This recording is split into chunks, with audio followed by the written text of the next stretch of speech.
এদিকে ইরানে যুক্তরাষ্ট্রের বোমা হামলার পর মধ্যপ্রাচ্যে যুদ্ধ আরও ছড়িয়ে পড়ার আশঙ্কায় উপসাগরীয় দেশগুলো সর্বোচ্চ সতর্কবার্তায় রয়েছে।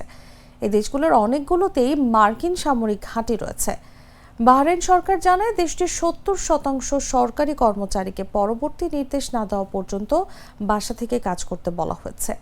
আন্তর্জাতিক কৌশলগত গবেষণা ইনস্টিটিউটের মধ্যপ্রাচ্য নীতি বিষয়ক জ্যেষ্ঠ ফেলো হাসান আল হাসান সতর্ক করে বলেন, যুক্তরাষ্ট্র ও ইরানের মধ্যে সরাসরি সংঘাত শুরু হলে তা গোটা অঞ্চলে ভয়াবহ দীর্ঘস্থায়ী যুদ্ধের রূপ নিতে পারে। তিনি বলেন, এখন পর্যন্ত যুদ্ধ সীমাবদ্ধ ছিল ইসরায়েল ও ইরানের মধ্যে সরাসরি লড়াইয়ে।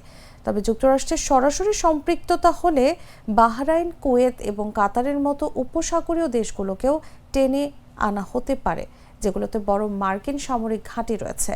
এই পরিস্থিতিতে উপসাগরীয় দেশগুলো নিজেদের ভৌগোলিক অবস্থান এবং কৌশলগত গুরুত্বের কারণে চরম অনিশ্চয়তার মধ্যে রয়েছে। পরিস্থিতি আরও উত্তপ্ত হলে এই অঞ্চলে বড় ধরনের মানবিক ও রাজনৈতিক সংকট দেখা দিতে পারে বলে আশঙ্কা করা হচ্ছে।